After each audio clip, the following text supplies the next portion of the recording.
हम जानते हैं और मैंने पहले भी अपने नाज़रीन से शेयर किया प्रोग्राम के आगाज़ में कि कोविड की आलमी वबा के बायस 2020 के बाद आलमी इक़्तिसादी फ़ोरम का इजलास नहीं हो पाया था। तकरीबन 3 साल के बाद ये इजलास होने जा रहा है। हम पाकिस्तानियों को इस इजलास से क्या तवक्कुआत रखनी चाहिए और ये जो मुश्तरका मफादात की बात की जाती है दुनिया भर के लिए, आलमी बरादरी के लिए, इनके उसूल के लिए बेहतर रास्ता निकलने की कोई उम्मीद है इस शर्म क्या आती है? तुम तो प्रोफेशनल बेकारी हो। तुम्हें शर्म किस चीज की आती है? अपना काम करने में क्या शर्म है यार?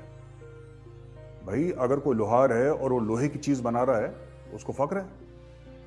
अगर मैं फौजी था मुझे अपने फौजी होने में फक्र है।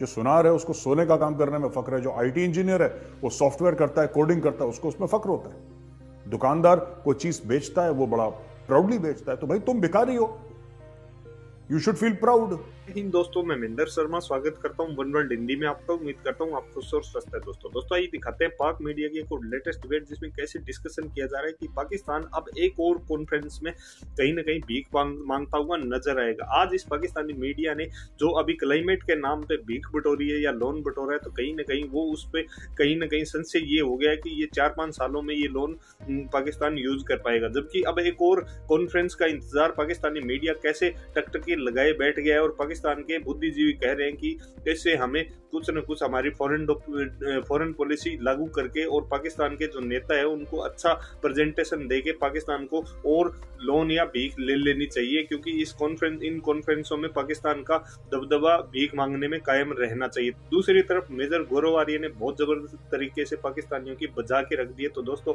देखिए डिबेट और कमेंट में अपनी प्रतिक्रिया जरूर दें।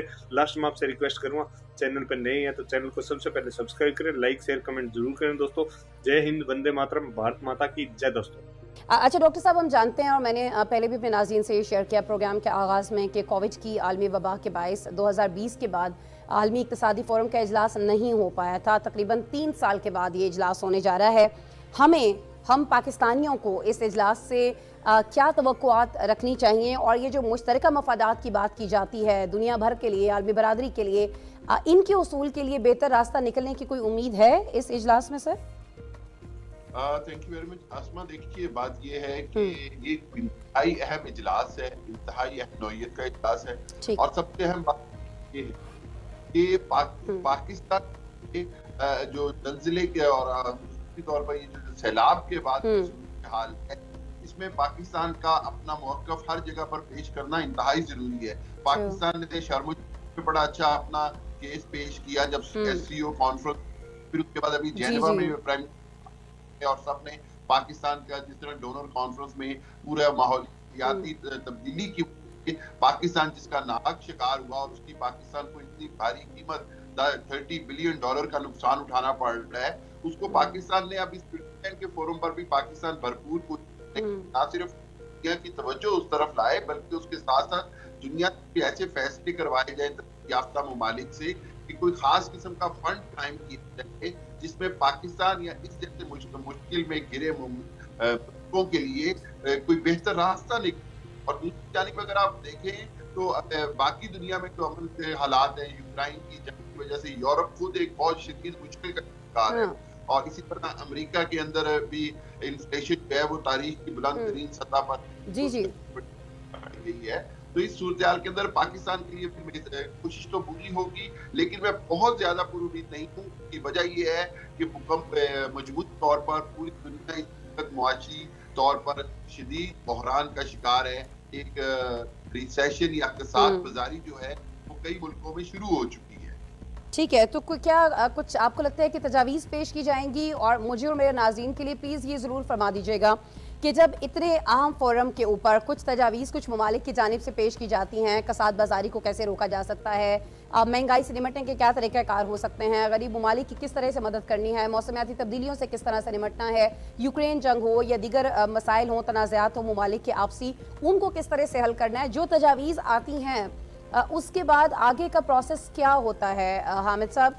उनको कोई एक रिपोर्ट की शक्ल में मुरतब किया जाता है, उन पर कहीं ना कहीं अमल दरामद ज़रूरी होता है, नहीं होता है, ये बस इजलास हुआ, गुफ्तगू हुई, बातें हुई और उसके बाद सब खत्म? नहीं ऐसे नहीं है। इसमें वो फारसी में कहते हैं ना कि गुफ्तन और बर्खास्त नहीं होगा, बल्कि इसके अंदर अमली तौर पर बहुत कुछ होगा और ये जाती है कि जब कोई इस तरह की सजेशंस आती हैं तो उसके बाद कोई ना कोई बॉडी फॉर्म तश्कील दे दी जाती है, कोई ना कोई कमेटी या इदारा बन दिया जाता है जो उन सिफारिशात के ऊपर अमली जामा पहनाने के मुतल्लिका इंटरनेशनल फोरम को एंगेज करता है। अगर मामला जो होगा माहौलियाती तब्दीलियों से मुतल्लिक होगा तो वर्ल्ड एनवायरमेंटल एजेंसीज को इन्वॉल्व किया जाएगा। इसी तरह जो फ्लास के ऊपर मामला है उसमें एमनेस्टी इंटरनेशनल, ये ऑक्सफैम के दूसरे इदारों से मदद ली जाती है। तो कोशिश ये की जाती है कि अगले इजलास से पहले कुछ अमली तौर पर करके दिखाया जाए, जो पिछली में होता है। लेकिन मौजूदा सूरत-ए-हाल के अंदर जो मुझे थोड़ी परेशान करती है वो ये है कि इस वक्त यूरोप की सारी तवज्जो यूक्रेन रशिया जंग के ऊपर है और उसकी वजह से कोविड से निकलने की वजह से जो जनूबी एशिया में पाकिस्तान जैसे ममालिक के मसाइल हैं उसके ऊपर इतनी तवज्जो नहीं जाती जिसका पाकिस्तान हकदार है, क्योंकि हमारे 1/3 ऑफ पाकिस्तान केम अंडर। आप समझती हैं कि पाकिस्तान का एक हाई हिस्सा बह गया सैलाब में। तो दुनिया को इस बात को समझना पड़ेगा कि तारीख का मुश्किल तरीन वक्त है पाकिस्तान के ऊपर सैलाब से निपटने के हवाले से। तो मैं ये समझता हूँ कि अगर कोई तजावीज़ की जाएंगी और उसके ऊपर अगर कोई मरबूत लाया अमल इख्तियार किया जाएगा तो उसके अच्छे नताइज भी आएंगे। ठीक है, कोई लाहे अमल अगर मुरतब होता है किसी एक चीज़ पर, तमाम ममालिक या कुछ ममालिक अक्सरियत जो है वो अगर मुत्तफ़िक हो जाती है तो फिर उस पर हिकमत अमली तय की बनाई जाती है और उस पर अमल दरामद कहीं ना कहीं हो रहा होता है। तो लगता यही है आपकी गुफ्तगू से कि इसके बाद बहुत सारे जो बड़े चैलेंजेस हैं दुनिया को दरपेश खास तौर पर उन पर जब बात होगी तो कहीं ना कहीं किसी न किसी मसले का हमें हल भी निकलता हुआ दिखाई देगा। और पूरी उम्मीद है हम, क्योंकि वज़ीर ख़ारिजा हमारे बहुत ज़्यादा एक्टिव हैं, बिलावल भुट्टो ज़रदारी साहब, और बहुत ही बेहतर तरीके से उन्होंने मुकदमा रखा है पाकिस्तान का दुनिया भर के सामने। इस प्लेटफॉर्म पर हिना रबानी खर भी उनके साथ हैं, तो और बेहतर तरीके से बात हो पाएगी पाकिस्तान के मसाइल पर दुनिया के सामने। बहुत शुक्रिया। शर्म क्या आती है? तुम तो प्रोफेशनल बेकारी हो, तुम्हें शर्म किस चीज की आती है? अपना काम करने में क्या शर्म है यार? भाई अगर कोई लोहार है और वो लोहे की चीज बना रहा है उसको फक्र है। अगर मैं फौजी था मुझे अपने फौजी होने में फक्र है।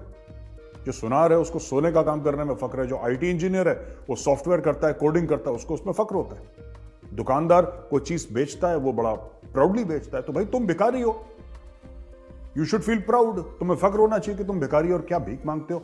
और दुनिया के इतिहास में, पूरी इस दुनिया की तारीख में तुम लोग जैसे भिखारी पैदा नहीं हुए। You are professionals, you are high degree of professionals. तो इसमें शहबाज शरीफ साहब बुरा मानने वाली कोई बात नहीं है। ये अपने ना डोमेस्टिक ऑडियंस को चूरन खिलाने के लिए हमारा दिल टूट गया है। जब भी हम भीख मांगते हैं ना हमारा दिल टूट जाता है। हम चाहते नहीं, हम बड़े गैरतमंद लोग हैं, है ना, हम बड़े इज्जतदार लोग हैं। जब किसी इज्जतदार बंदे को भीख मांगनी पड़ती है तो उसका कितना दिल टूटता होगा, सोचो। ये ऐसे डायलॉग मारते हैं झूठे। इमरान खान ने क्या बोला था? मैं सुसाइड कर लूंगा। ओ भाई साहब यूट्यूब में जाके देखो इमरान खान के बयान। इमरान खान ये कहता है कि मैं एक्चुअली सुसाइड कर लूंगा अगर मुझे आईएमएफ के पास जाके हाथ फैलाने पड़े या किसी के सामने भीख मांगनी पड़े। मैं कशकोल तोड़ दूंगा। और सबसे ज्यादा भीख इमरान खान ने मांगी। तो ये सब पाकिस्तानियों को झूठ बोल बोल के, और पाकिस्तानी भी पता नहीं क्या मासूम है, क्या चक्कर है मुझे नहीं पता यार, इनका क्या प्रॉब्लम है कि ये जो भी इनको गोली देता है गोली स्वॉलो कर लेते हैं गोली। तो ये कहते हैं साहब बड़ा शेमफुल है। शेमफुल तो है ही।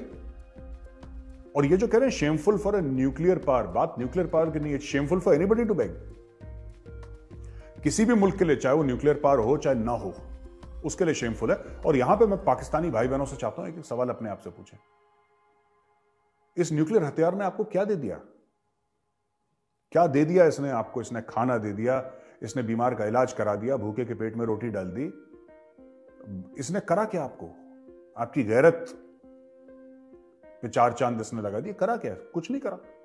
आज इसी न्यूक्लियर वेपन के चक्कर में आप लोग डरे डरे जैसे सांप सूंघिया होगा घूम रहे, कहीं ये ना ले ले हमसे, कहीं ये ना ले ले।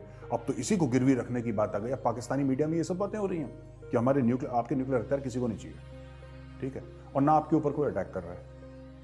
आप पहले एक बात समझ लीजिए, ना आपके ऊपर कोई अटैक कर रहा है। और अगर आप अपना इतिहास, अपनी तारीख पढ़ें तो आप ही ने भारत के ऊपर अटैक करा है। और आपके खुद लोग ये कहते हैं, आपके लोग खुद ये एडमिट करते हैं छाती ठोक के, और हम गाजी हैं, हम मोमिन हैं, हम पता नहीं क्या क्या अजीबोगरीब नाम, हम मुजाहिद हैं, हम फलाने हैं।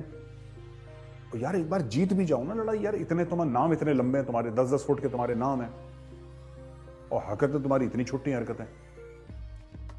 तो भाई जितने लंबे तुमने नाम रख रखे हैं, गाजी, मुजाहिद, फलाना ढिमका, तो कुछ जीत के भी तो दिखा दो कि सिर्फ शेरो शायरी करनी है तुमने। हिंदू खा जाएगा, इंडिया अटैक कर लेगा, यही तुम्हारे दिमाग में कूड़ा डाल के बचपन से तुम्हें बिगाड़ दिया। तुमने बोला हमें बम चाहिए, उसने क्या बोला जुल्फिकार अली भुट्टो ने, we will eat grass but we will have our own weapon, our own bomb. Zulfikar Ali Bhutto, Benazir का बाप और ये बिलावल का नाना, इसने क्या बोला था, हम घास खाएंगे लेकिन एटम बम बना के छोड़ेंगे। एटम बम बना लिया, अब घास भी खा लो। घास खा ही रहे हो। ओ भाई तुम घास खा रहे हो कि नहीं खा रहे, ये बताओ। खा रहे हो ना, फिर यू आर ईटिंग ग्रास। आप लोग घास खा रहे हो, लगातार घास खा रहे हो। क्यों खा रहे हो घास? आप इसलिए घास खा रहे हो क्योंकि आपने और चीजों पर तवज्जो नहीं दी। आपने हाथी पाल लिया, हाथी को घास कहां से खिलाओगे, चारा कहां से खिलाओगे, आपको पता ही नहीं। तो जो हाथी के लिए घास थी वो आप खा रहे हो, राइट? अब